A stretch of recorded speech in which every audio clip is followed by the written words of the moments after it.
Alright, so this is the fourth video, I guess.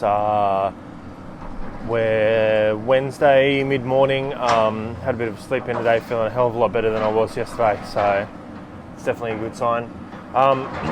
This video is going live after the release, so hopefully you'll like the car. I mean, at this point, I'm already loving it, so this is the stage that I'm at to right now. As you can hear, they've decided to knock down a house across the road, so it's kind of loud today. So I've got my trusty QC35s and put them on and block out the world, and I'll just get to wrapping. So, and like I said, you've seen the release now, so hopefully you're all loving the car and loving the content. And I'm kind of hoping that Saturday went well, so that, yeah, I guess we'll see. Front bar, something different. Not many people have one of these, so it's something I've wanted for a long time. I actually did a quick Photoshop rendering on my lunch break at work in 2012 of what the R8 Tourer at the time would look like with the Senator front bar. So I absolutely fell in love at that point, and that was before I even owned this car. So I wanted to do it ever since then, basically, and just time, money, trying to find a front bar even has just been difficult, and people that want them, want the world for them. But yeah, I dig it. I think it looks fantastic. So I obviously have to wrap that up today and get that sorted, and I can fit it up finally. But yeah, it's pretty cool. So as you can see, it's in primer here. The reason it's in primer, I actually had the front parking sensor holes filled. It's a wagon, it doesn't have parking sensors. I probably could have got some from a Calais V, but then I think would then have to use a Calais V BCM. This whole thing, I just didn't want to deal with it. I rarely use the parking sensors anyway, so it's not a big deal for me. So I just got them welded up by the guys at Diverse Garage around the corner. They sorted me out really well with that. So it's in high fill. It's nice and smooth. I gave it a sand and a clay bar yesterday, so it's good to go. Rip that grill back out, take the headlights back off, and I can get to wrapping. So this video is going to be mostly just wrapping stuff. I'll do this, I'll do the tailgate. I've got to do door handles, got to do mirrors. At this stage, I'm going to leave the sides, the doors, and the rear quarter into the roof rail for Saturday. So I've just got to do side skirts, front bar, rear bar, tailgate. Shouldn't be too difficult. It's Wednesday now, so I've got plenty of time. The other thing I have to do this week is paint my brakes, so I'll probably leave that for Friday. Got to clean and ceramic coat my wheel liners, both front and rear, so I'll do that as well while the car's up on jack stands, I guess. And then just, an overall tidy up and clean. Got to clean the windows, clean the roof, that kind of stuff. So good couple of days work left in it, but it's pretty good. I mean, you can already see how dusty the bonnet's got just from sitting outside, so it's no big deal. Just gonna crack on with it, I guess. Cool. All right, so it's time to wrap the front bar now. You can see I've removed the grille, removed the headlights, all the bottom grills and fog lights, DRLs, they're all gone. Just makes it easier to wrap that way. It's still clipped in here and bolted up here, but it's not bolted in on the side, so that I can wrap around and tuck in and feed in. Bumpers are one of those things, you want them to be as rigid as possible, so you bolt them up, but then you still need to be able to get in and tuck in around places. So this is kind of best case scenario in terms of getting it right. Give it a crack, I'll wrap it up, see how we go. I'll probably just do a time lapse of it, and basically that's the point at which it gets seen, but the goal is to wrap all of this all the way up to the top where the screws are. So once I get to that point, I have to take the screw out, go across there, put the screw back in or the bolt back in. Should be able to tuck in there, no issues, shouldn't be a problem. The difficult part's going to be in and around this part here. Now I thought these were moved, unfortunately they don't, so I mean, we'll see. It should be okay. Worst case, I can do an inlay where I do a piece that goes in and across the bottom here, it tucks in all of these areas. But we'll see how it goes, and yeah, if it works, it works. If it doesn't, I'll have to do an inlay.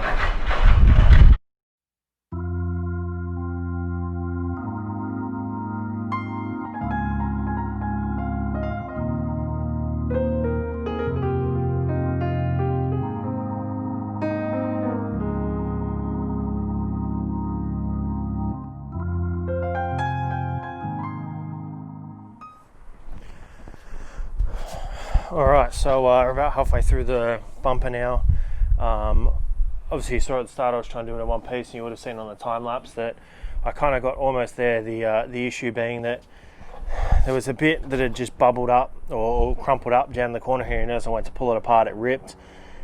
And it was kind of ambitious of me to do this whole bumper in one piece anyway, because there is a body line through here, and through here goes right across the other side. So that was always a chance for failure in there anyway. So it's probably worked out for the best anyway that I do it in two pieces anyway. That way I can go tuck right into this joint properly, and it shouldn't be it should be a lot safer in the end. What I am going to do though is I'm going to inlay this now. So now that I've seen how this material works, as I've said before, this is the first time I've used orafol material. It's different to what I normally use. I normally use Avery, which is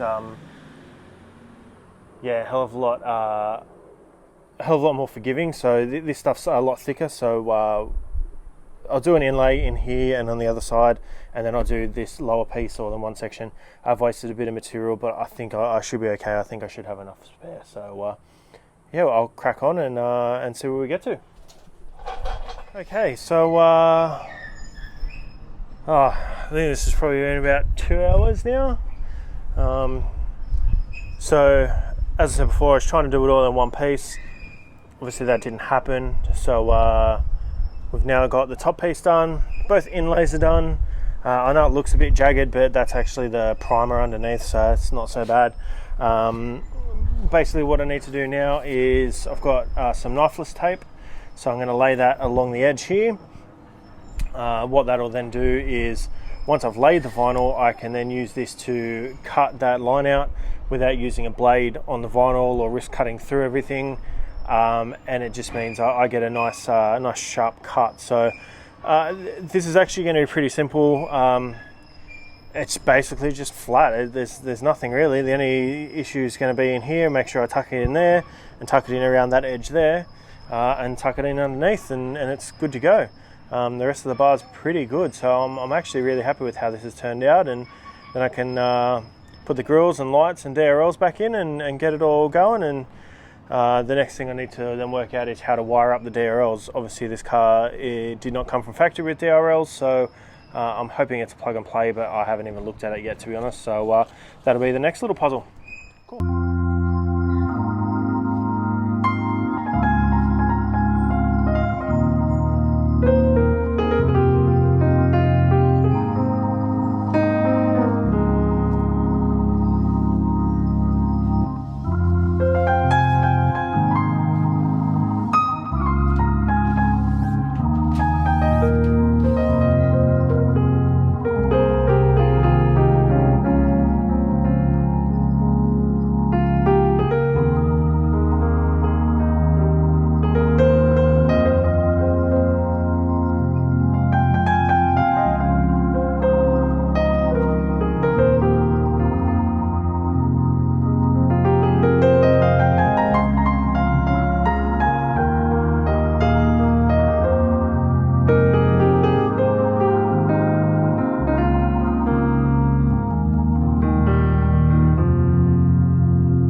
So this bumper has well and truly kicked my butt today. got last little few things left, but unfortunately one of the DRLs, this left hand side DRL, the wiring popped out of it, and it's actually plugged into the circuit board internally. So for me to get to it and fix it, I'd have to actually take apart the light, and that would involve breaking the seal, and I'm not sure that I really want to do that. I know there's repair services available for them, so I might just end up using one of those. I checked the fog lights, they work, they're good, they're plugged in and wired and working, so no issues there, thankfully. The only other issue with mounting this bar is there's these little foam bits, little inserts. Now it turns out that the factory Rio on the VE SS Commodore or whatever, this thing here that sags all the time, and then the metal bumper behind that are actually different to the E3 HSV. Had no idea. So it still bolts up fine, it still sits fine, it all bolts in and it's no issue, so I'm not too worried about it. I just won't run the foams, but if I ever want to, I can go to that effort and get those foams in there and sorted, so it's nice that they came with it. At the moment, just finishing up this last these last two grills, doing a blackout on them. So this is the lower grill that goes in there, then I've got to do the outside of the top grill. Once they're bolted in, front end's pretty much done. So it's really kicked my butt today. We're at 4:30 now in the afternoon, and I started at 10-ish. Didn't stop for lunch, didn't break, didn't do anything, so yeah, this one's well and truly kicked my butt. And I am glad I've got it done today though, because if I'd have left this for tomorrow, I would have been starting to cut it pretty tight for Saturday. So I'll get this done, get this sorted, clean it up, clean the bar up, and I'll probably ceramic coat it this afternoon just to make sure it's done so we don't forget it, and I'll show you the finished product once it's done.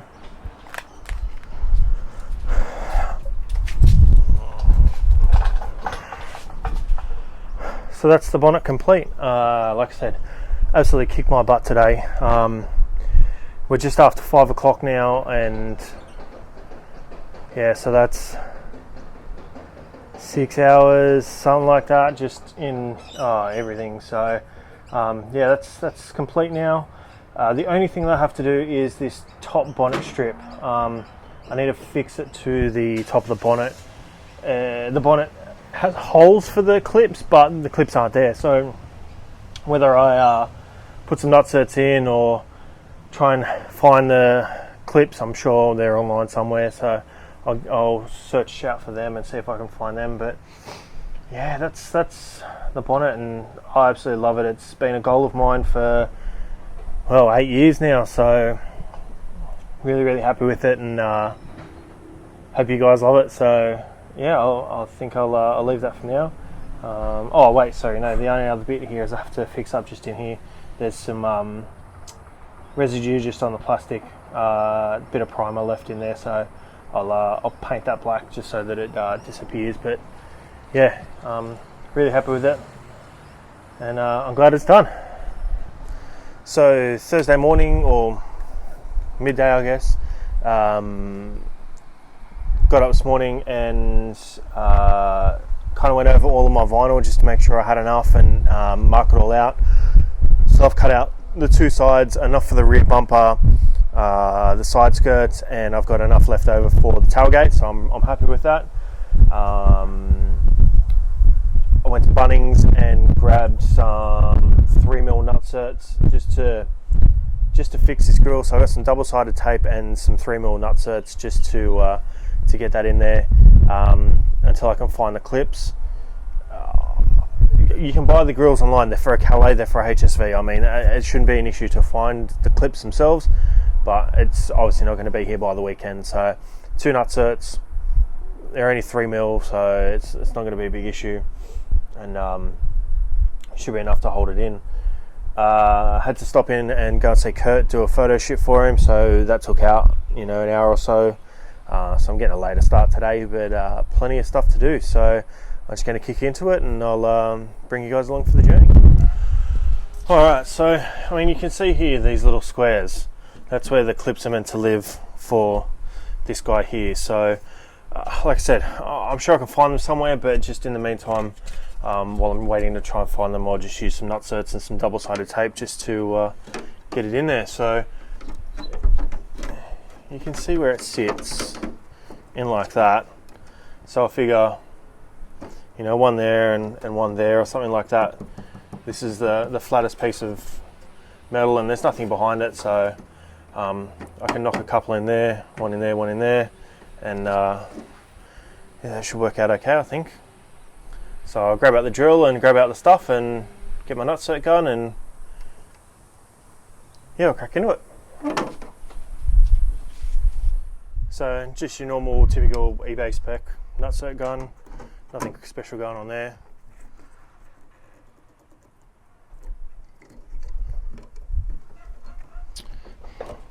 Okay, so that's being held up there now just by the double-sided tape. It's Gorilla double-sided mounting tape. It's heavy duty, it's water resistant, so figure I'll give that a crack. And it's just a matter of putting in the bolts now.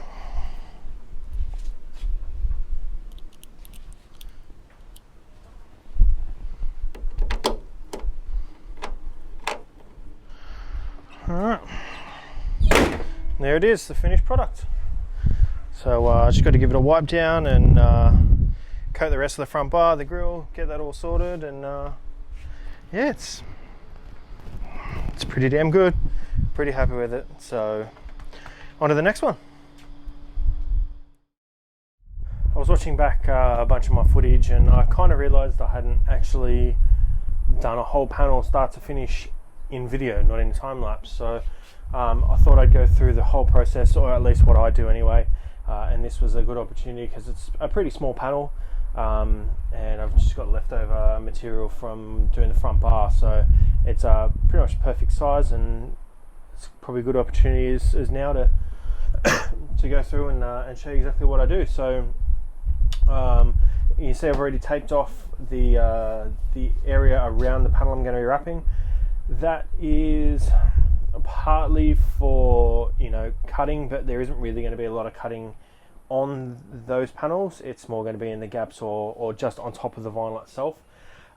It also, the main reason is that it helps lower surface tension. So when you lay the material down and then you're trying to tuck it in, it doesn't stick to the tape properly. So it means that it'll pop off and it'll tuck into the panels properly. Things I'm using, so just some good old 3M painter's tape. This was the what I was calling a clay bar, but it's a mother's scrub. Does the same job essentially, just use soapy water as a lube, so that works really well. I then have Car Pro Eraser, any IPA, wax and grease remover, anything like that, and a nice clean microfiber. The material itself, I use something called a snitty. This helps to cut it rather than cutting with a blade. It's got a protective layer on there, so when you cut it, it doesn't damage anything that might happen to be underneath it. I have a squeegee. I like to use wet edge squeegees. That's the name brand, and it's got a nice felt lining. Again, soapy water.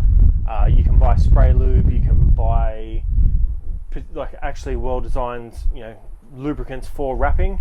I just like soapy water. It works really well and it's cheap. A knife, any knife really. This is a Trojan.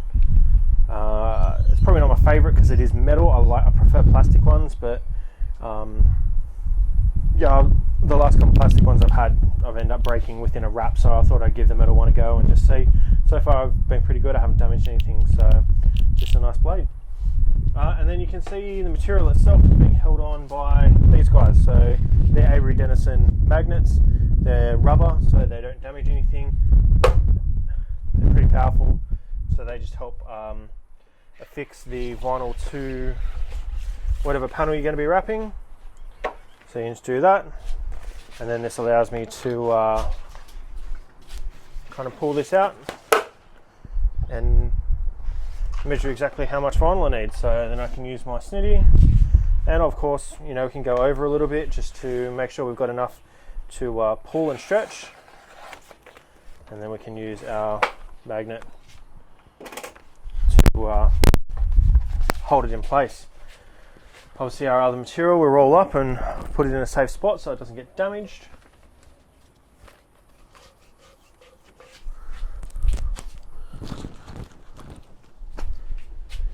And we're pretty much ready to go. So the idea is to get as little static and anything under here as possible. So I've already clay barred it. I've already wiped it down with a eraser. I did just put my hands on it though, so I should probably wipe it down again just to make sure. And like anything, I spray it on the towel first. I don't spray it directly on the panel.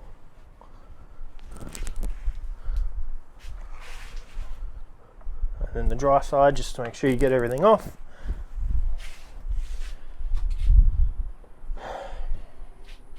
So the material itself, this is orafol.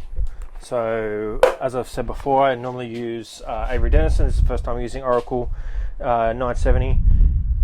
I've actually really liked it. It's super glossy and it's a hell of a lot thicker.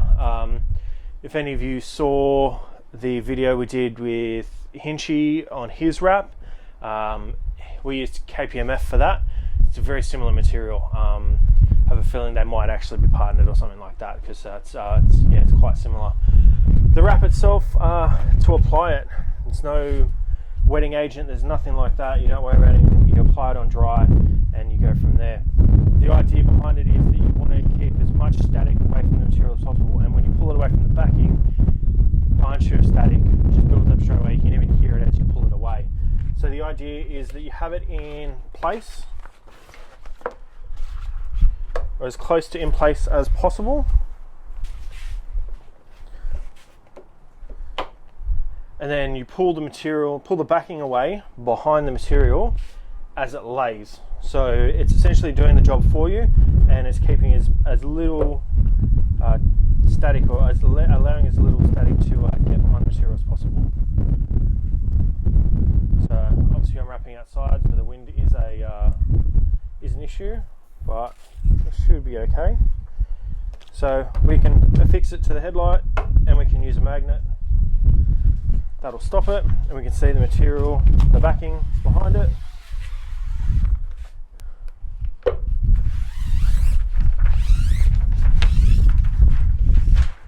Alright.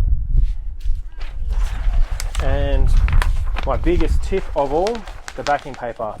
Get rid of it as soon as you can, because I've slipped on it so many times. And it's super slippery, especially when it's two sheets on top of one another, or if you get any bit of water on it, it is so slippery that you end up just going straight over on it. So get rid of your leftover backing paper as soon as possible. The material itself, it can be repositioned, so simply pick it back up,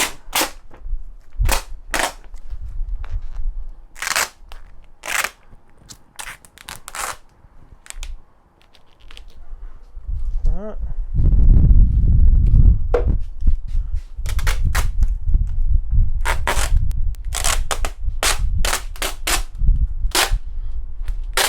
Woo. Unfortunately, that does happen when you do silly things. Okay, let's try and fix this wrinkle in the middle. Okay, so because it's popped up, what I'm then going to do is I'm going to do a hinge in the middle. So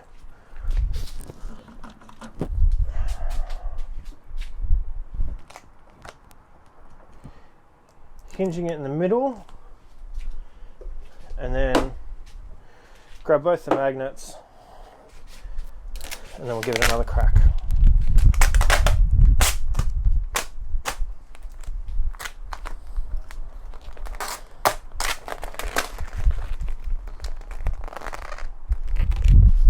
Okay.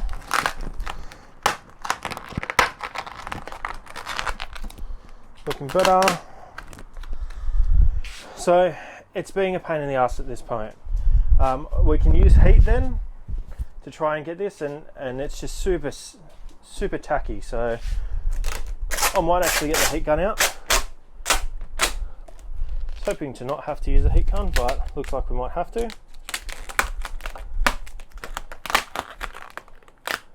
Yeah.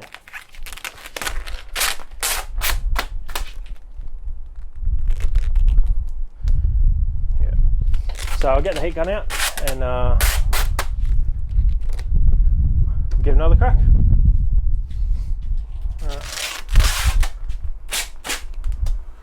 Alright, so all these marks here, we can pull them out with heat.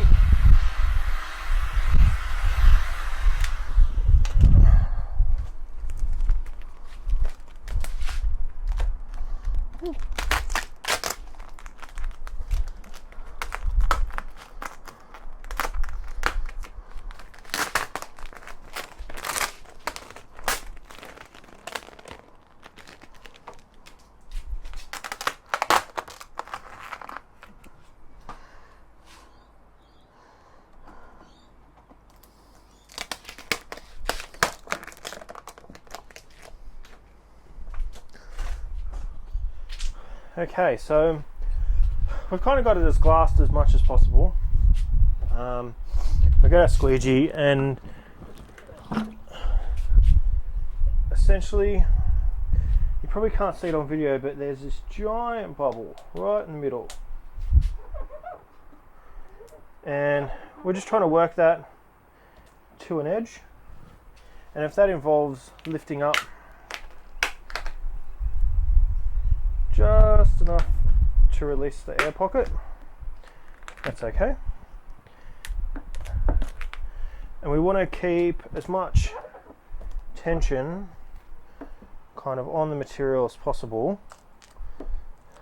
So if a bubble does appear, we don't want to have it fold back on itself, and then that causes a crease, and then you have to start all over again. So little bubbles like that you can work out with your finger.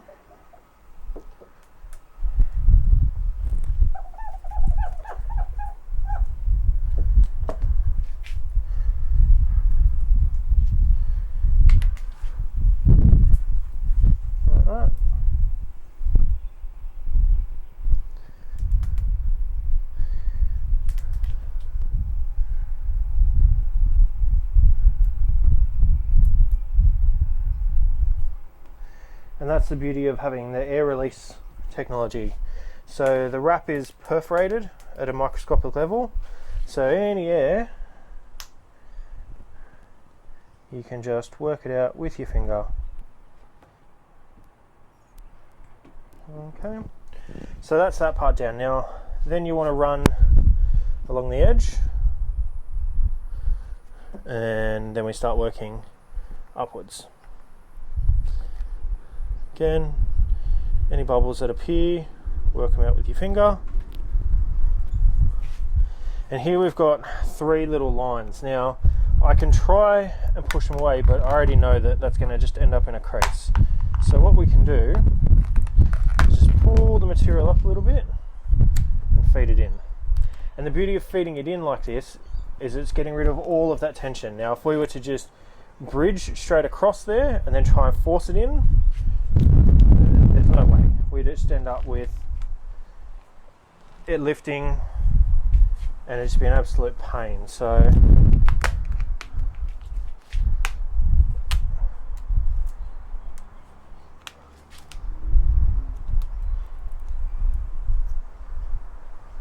alright, again, anything small we can work out with our finger.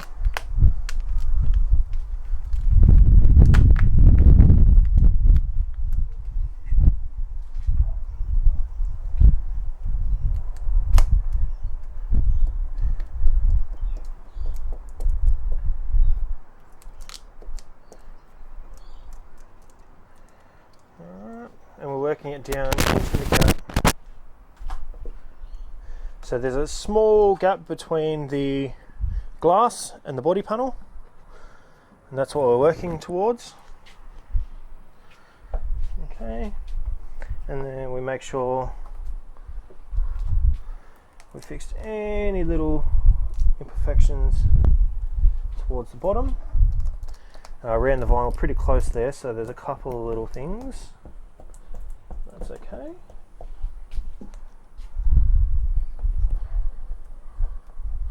You can see there it's already started to tuck itself away, which is kind of what you want.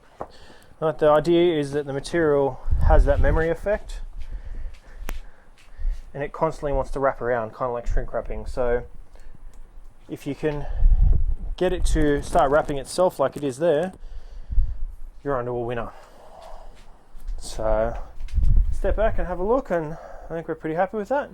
So on this, because we need to tuck into the edges here and here, what I'll do is I'll cut the outside. That way I can relieve it and move the tailgate up, and that way I have, even just at a higher level, that way I can work on a little bit easier before I cut the top and the bottom. So I'm going to cut the edges first. Again, got our blade, and we don't want to be cutting obviously into the panel below, but we want to have a bit of gap so that we can tuck it. So both the painter's tape helps, but the knife itself, we're not cutting through the wrap, we're just scoring it.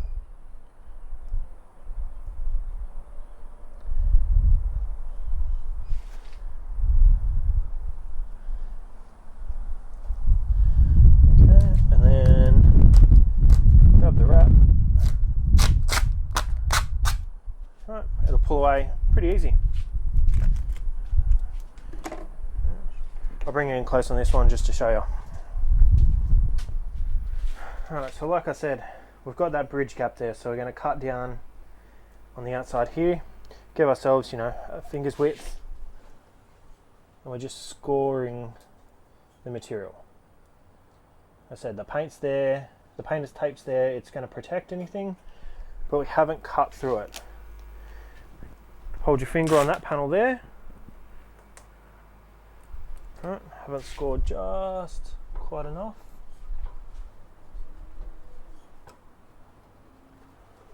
There we go. And there we go. So nice sharp edge. Not that it matters because we're going to tuck it in behind anyway. The idea now is we're just going to lift this edge up just enough so we can then open up the tailgate and we can tuck the material in and around. So I'll come in close on the other side and I'll show you how we tuck it around. Alright, so it's lifted up here. We're then going to wrap it back around. Now the problem is up here, we need to get it in underneath the window there.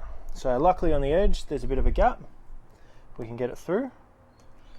Okay, and we'll just pull it around, and then we have to do the same down the bottom here. So we are going to have to cut here first, and like I said, we've got the tape there.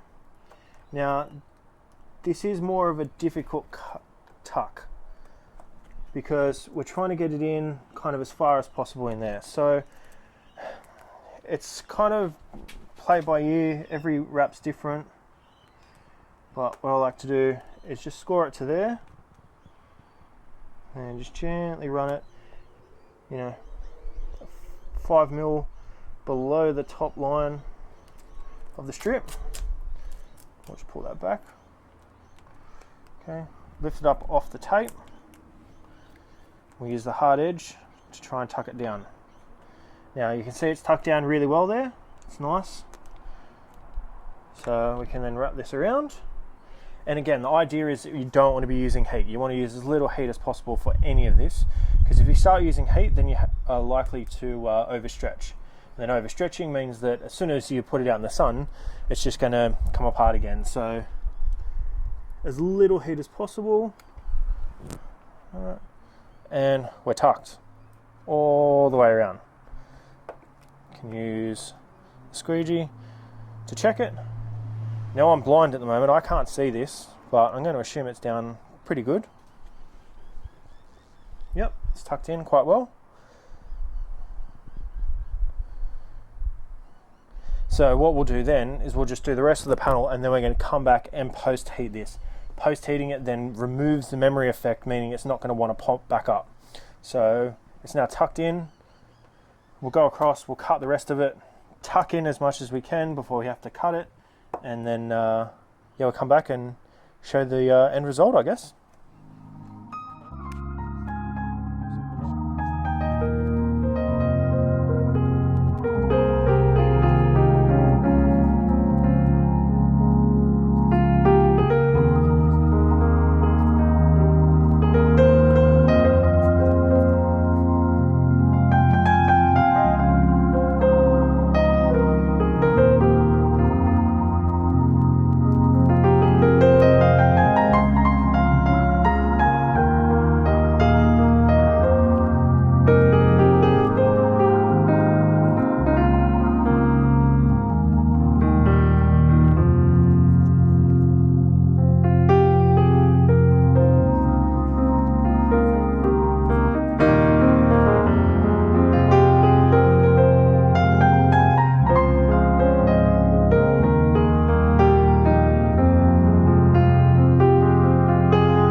Alright, so brakes. Front end I have a set of Brembos. These are your Redline SSV. They're the same as Evo, WRX, I think F6 Falcons or FPVs have the same. It's basically the same caliper, different disc depending on the application. So it's a 4-piston, and it's like they're really good brakes, but it makes fitting wheels such a pain in the ass. So you'll see when I fit these wheels on that they're just, you can't get as much dish as you'd like, you can't, you know, get as much concave as you'd like. HSV 4 pistons are probably a better option. In fact, HSV 6 pistons I think are still even slightly narrower than these as well. So if you are going to be upgrading brakes and you know you're looking for aftermarket wheels and custom wheels, it's something to consider. These brakes I put on, I think it was 2014, before going to Mob at Phillip Island. I want to be going around the track as fast as I could, so I figured, you know, brake, suspension, tyres, you know, do all that kind of stuff because, you know, that's what you do. So they've been fantastic. These are DBA T3 4000 series rotors, and in there I have a set of Ferodo DS2500 pads. They've still got life in them. I was surprised, but the discs, you know, needs a little bit of work to it, and they're getting old now, so I figure probably best to just replace the discs as well. So this should be arriving today. I have a set of new pads, so these are Forza pads. Let me just grab them.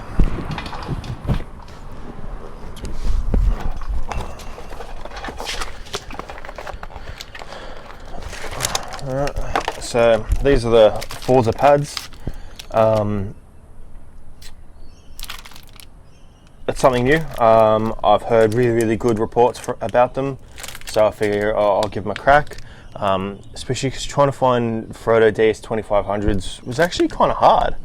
It was either going to be a long wait or I was paying a lot of money for them. So these are relatively cheap. I think these are 110 bucks shipped, which is cheaper than Bendix Ultimates, which I've used before and I don't particularly like. So yeah, I'm pretty impressed with these, so we'll see how they go. So the calipers themselves need to sand down and get ready to spray. The orange, it kind of goes with the green, but not necessarily with the new wheels, and I figured I'd go for something a little bit more subtle. The colour I was originally trying to get was from the BMW M3, M4 competition ceramic brakes. I believe the colour's called Matte Phoenix Yellow, but it's not the E46 M3, you know, Lebo Racing Gold or whatever it's called. But I can't find the paint code. No one seems to have it. So I went with something similar. I think it's from a Honda Accord from like 92 or something, but it's just like a nice subtle gold. So I kind of like it. And then I'll get some new stickers printed off for them as well. So yeah, bit of work today, and I'll get sanding, and we can get to getting this all sorted. Well, that was a week and a bit. As you can see, I'm completely filthy now. So brakes are done. Yeah, it's just a mental afternoon. So 35 degrees, and then we got a storm in the afternoon. So you know, these things happen, but brakes are done, car's back on the ground, it's good to go, and tomorrow's a big day. Taking it around to Matt's warehouse and finishing the car off. I've done everything I can by myself, basically. Like I said, Hinchy's coming up, girlfriend Christy's coming around, got a couple of mates coming around to help me out. You'll see them all in the video. And look, I'm pretty proud of where I've got to be honest, considering what this week's been like. The only things that are left is the two sides, basically. So the doors on each side, the rear quarters and the top rail, the rear bumper bar, and the door handles. We're going to have 6 people, and if they're not professional wrappers, or competent wrappers, it still shouldn't take all day. So yeah, I think we're in good spirits. Obviously there's a few things I've missed out on, so I haven't had a chance to do the inner wheel wells yet. I have to redo the top cowl panel because it's starting to fade. Things like replacing wiper blades, you know, all this kind of stuff I can do next week, and you know, finish it off quite nicely.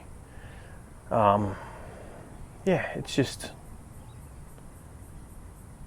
big week, but yeah, we're here. So yeah, that's a wrap, I think. No pun intended, but you know, whatever.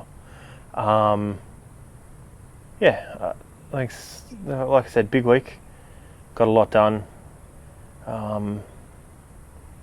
So yeah, when this video goes live, you would have already seen the car. So I hope you love it. I hope it's everything that I kind of wanted it to be. I think it already is. So I'm pretty proud of it and pretty happy with what I've accomplished. So yeah, I think that's probably going to be it, and guess I'll see you on the next one.